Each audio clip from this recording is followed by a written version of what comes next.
Good morning, everybody. Good morning. You know, I was trying to get Jill's attention because I wanted to get the Soul Train line started up here on the. That was good. She was focused, though, you know, which is what she's supposed to be. It is wonderful to be here this morning. It is wonderful to have the beautiful, beautiful treatment. That was so beautiful. Thank you. And the beautiful music from Gregory Joe and Source of Light. And Jill's selections are just off the chart, Jill. You just keep getting better and better and better. So my topic this morning is Forever Young. Forever Young. And I chose this topic for one reason and one reason only. Because it's the truth. It's the absolute truth of each and every one of us. Each and every one of us is forever young. Sometimes we forget that, though. Sometimes we forget. And it's easy to forget when we get caught up in the day-to-day stuff that's going on. It's easy to forget when we get caught up in the situations in our lives. In the scenery, I'll call it. You'll understand that later. But Jesus clearly knew the importance of not forgetting.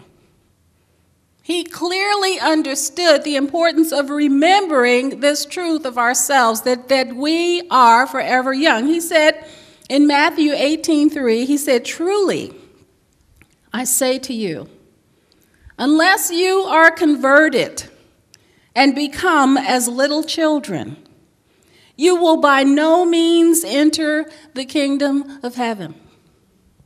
He was very clear, very clear. Now, his words tell us that being forever young is critical. This is critical. And I was thinking about this last week. Reverend Lacey gave an amazing talk last week. How many of you were here for that talk last week? Wasn't that wonderful? That was so good. And in his talk, he talked about something that Paul said in 1 Corinthians 13. Paul said, "When I was a child, I spoke as a child. I understood as a child.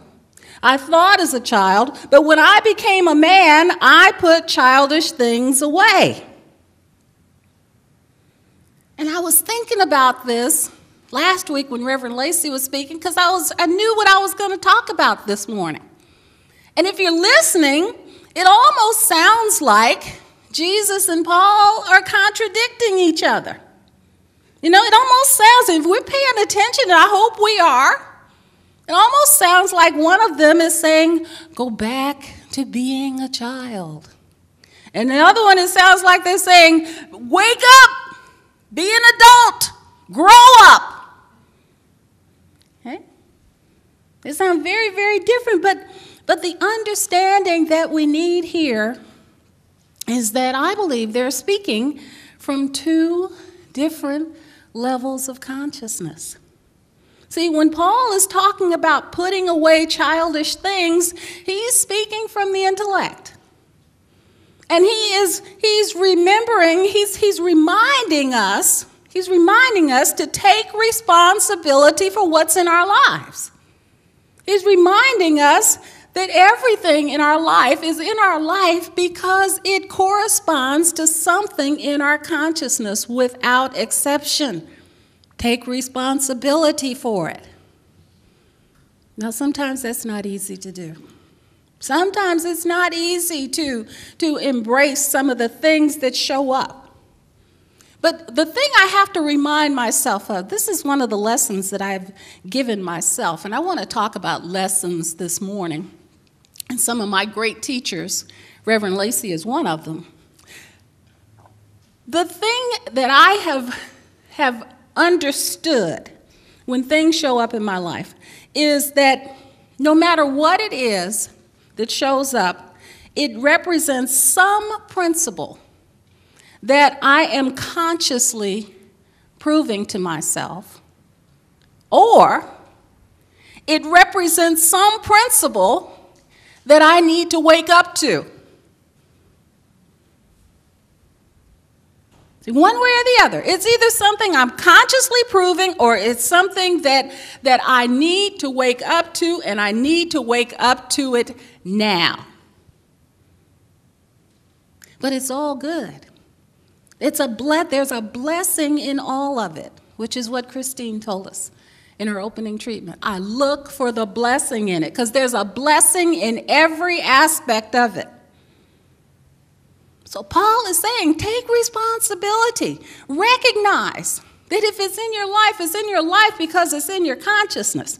And yet Jesus, when he's telling us to become as a little child, he's speaking from the spiritual consciousness. And he's talking about spiritual attributes that can only be understood with a childlike mind. He told us spiritual things must be spiritually discerned. See, he's talking about spiritual attributes are God attributes that can only be understood with a simple, non-judgmental, uncomplicated, childlike mind. So he's talking about the unshakable faith of a child. Unshakable. He's talking about the unbridled joy of a child. You ever heard a child giggle? How many of you can listen to a child giggle and not start laughing? Because, it's contagious, isn't it? Okay, there's something in that. He's talking about the zeal and the enthusiasm of a child. When that child hears we're going to Disneyland, he's flying through the house with his cape on his back. He's talking about the truth that the child knows before he's talked out of it.